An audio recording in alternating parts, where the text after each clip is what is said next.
Good morning and good afternoon, everyone. We are here for episode 24. That sounds crazy to say, but It does. here we are.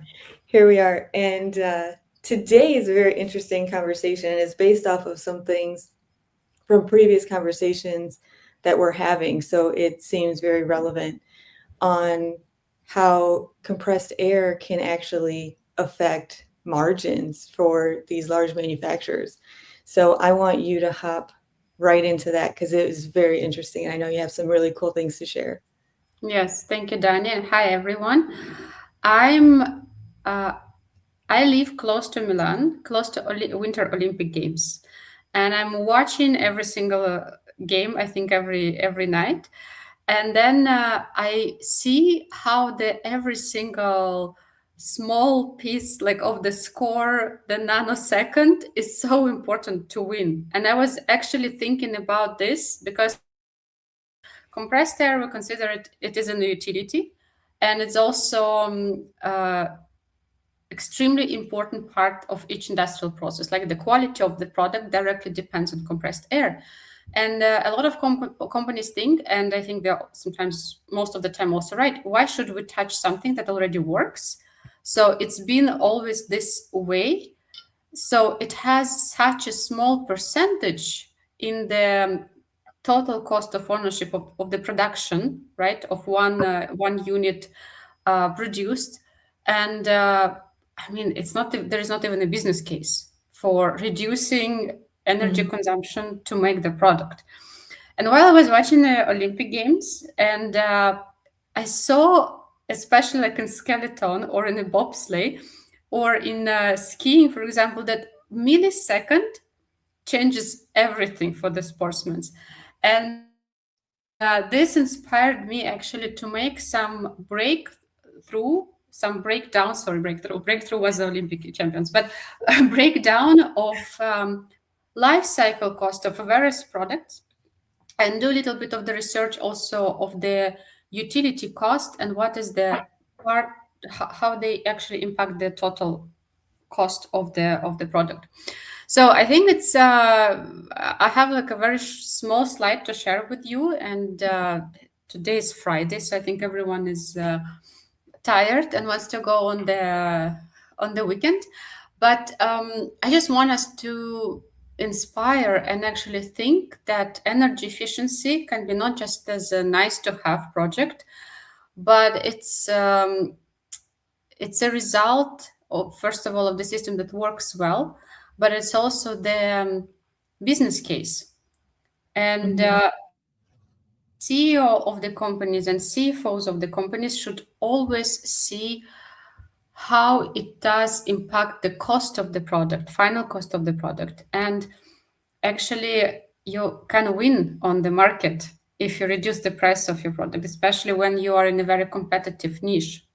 Mhm. So this is, I think, this is extremely important, where the cents can just give you a huge profit.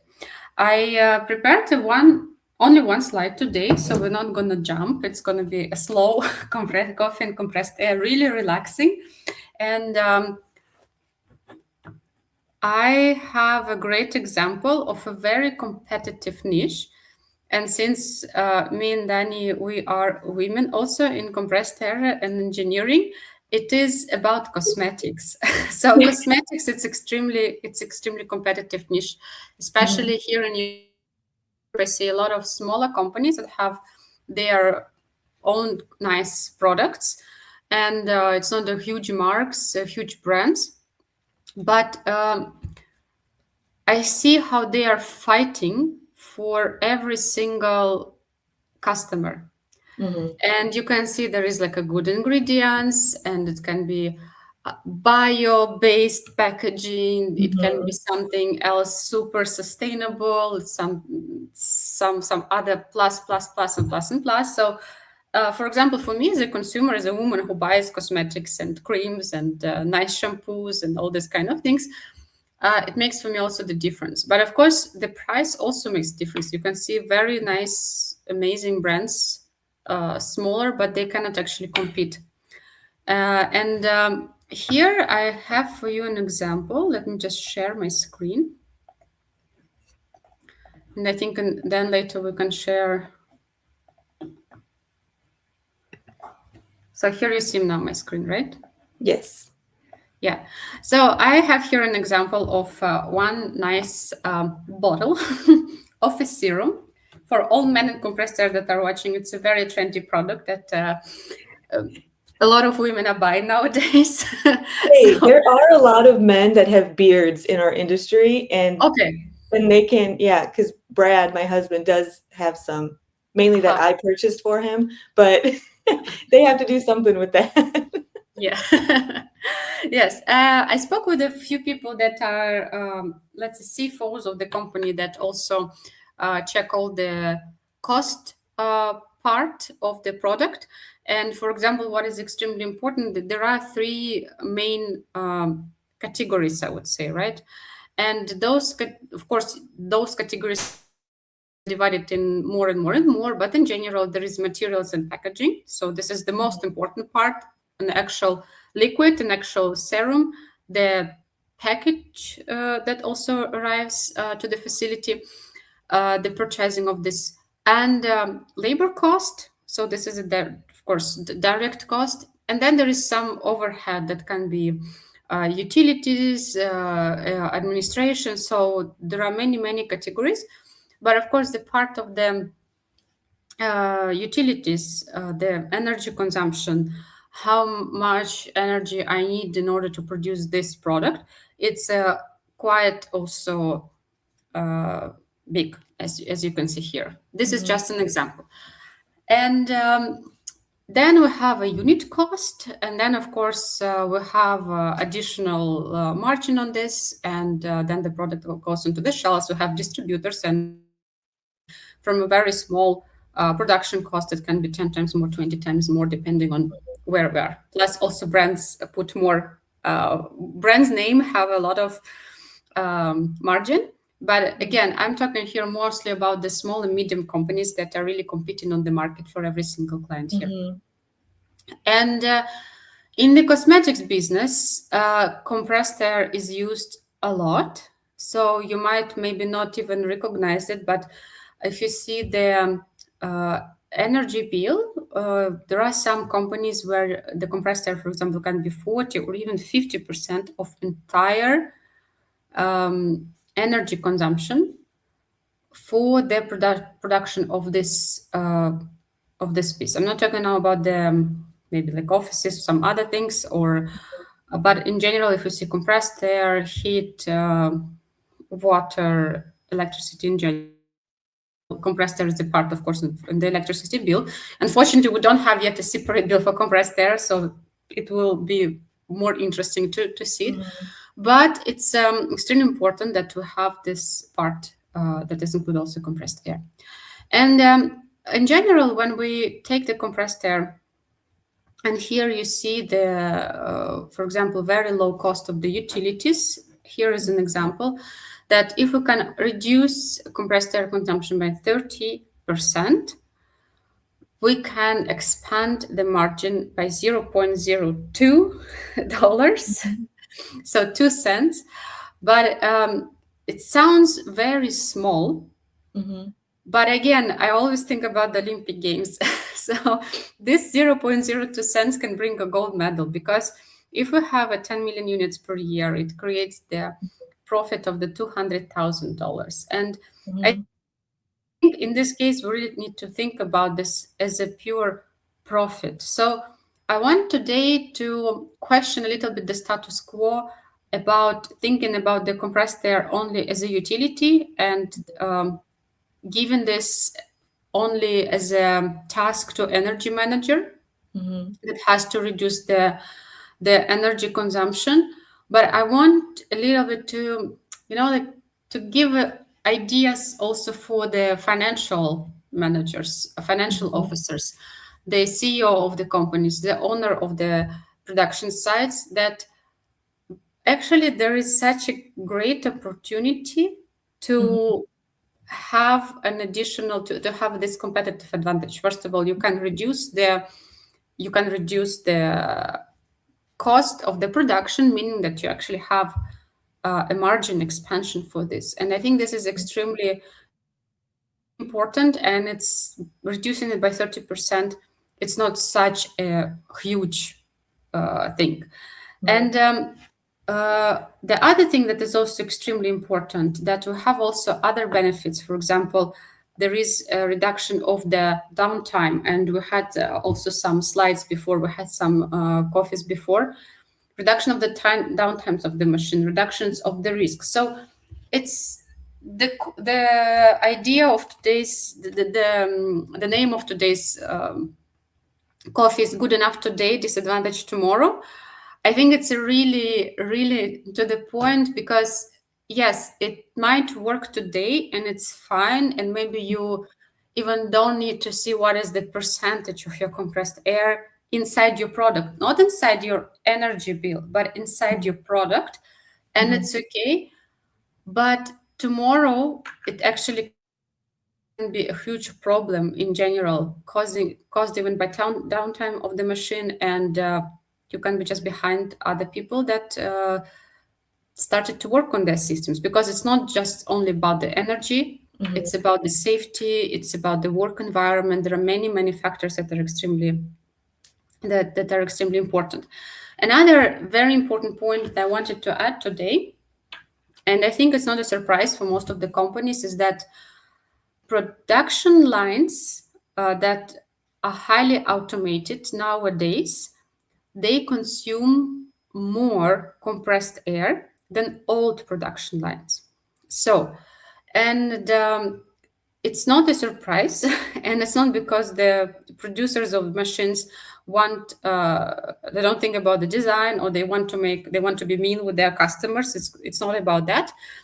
It's about that in the past, let's say 30 years ago, 40 years ago, and even 25 years ago, there were more mechanical parts and less automation, mechanical motions and less automation. And nowadays you have more automations, meaning that a lot of functions that were purely within, let's say, mechanical drives, they are replaced by pneumatics. They're not replaced by electric drives, because electric drives are quite expensive, and the machine will be really golden if you put only all electric drives. Also, from the carbon footprint of view, LCA point of view, it doesn't make so much sense. So there are just certain parts where you need to understand where to use pneumatics, where electrics, and we'll also have a podcast about this, how to choose which technology and when to use.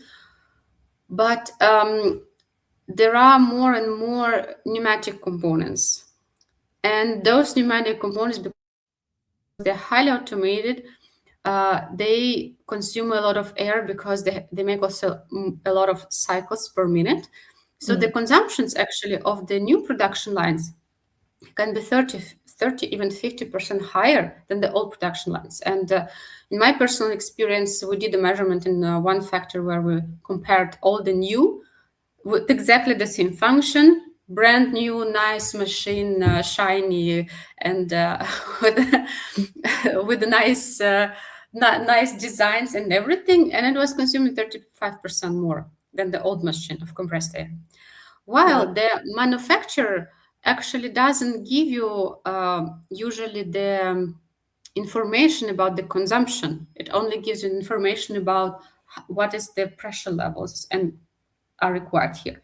So this is why it is extremely important. Yes, now you are good enough today with your compressed air, but you always need to, if you are a thriving, energetic company, and you are expanding and you are not planning to close in the future, and you want to find your perfect customers, and you want to sell more and more, and make also the world maybe like a better place with your nice, wonderful products, you need to take care of this and always keep in mind, because by expanding your production line, purchasing new machines, it's if you expand it, if you make it twice more, your facility, it's not going to be a consumption to twice the consumption bigger than, sorry for but it can be like 300% more, 3 times more, 4 times more. Wow. because they will consume more, and you need really to consider also this. So this is why it will directly then impact the cost of your product, and it will bring your margin down. So the compressed air, as it is inside your production. So this is the medium that helps you to produce your product, and it has a direct impact on the margin at the end. Hmm. And this is why I think you and I were trying always to bring our audience to this idea that it's not just something that is there. I have a compressor room. I just a little bit the control of compressor. I repaired my leaks, and it's all fine. But the product is done on the demand side. In your production line, where you have many, many pneumatic actuators, where you have cylinders, valves, tubes, blowers, many, many connectors there. So the product is done there, and there we need to see how the air is used in order then to optimize the compressor room. Hmm. And this is why I think that compressed air is a really business case. I was talking. I was recently was at the conference, and spoke with a colleague who is expert in the heat pumps, and I think I also mentioned it in some of the of our podcast where when he said, yes, compressed air is directly a business case, while heat pump not. Heat pump is just a heating of the building, right? Okay. It doesn't impact the process. So if you reduce the energy consumption, so you put the better pump, for example, the cosmetics is not going to be better. The quality is not going to be better of the product. Hmm. It's not going to be cleaner. It's not going to be more products produced. But compressed air has a direct impact on the production. So we always need to think about it, that it's not only a utility, it is let's see, I know how to call it, but producing medium. We need to find Hmm. we need to find, I think, the term for that, but it is directly has an impact on the production, and this Hmm. is why it is has directly an impact on the margin of this. So here Hmm. I showed you an example only how to increase the margin by just reducing a little bit the consumption, Hmm. but we also can make the production lines work faster, meaning instead of 10 bottles per minute, you can have 12 or 15 bottles per minute. So you have Hmm. a increase in the productivity. And I think this is extremely important. It always has to be considered when Hmm. the we talk about the compressed air productivity plus the business case, and energy reduction is just a result of this, rather than the first Yeah. idea. Yes.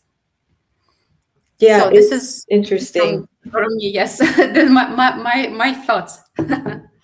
No, it really does make a big difference. And like you said, it impacts so many other things. But if you only take the margin, and I think with compressed air, it's so connected to so many things. I think it's the one, if we want to call it a utility, like you said, I don't know if it's the medium, but it's the one thing in the facility. Because I used to work in a food and beverage manufacturing facility. So they would be moving, cut to order things out the door Mhm. as fast as they could, putting it in packaging. And what happens is if something in the compressed air goes down, it doesn't only affect production, it affects quality, safety, because if something's open blowing now, it increases the noise level. You can't have operators there.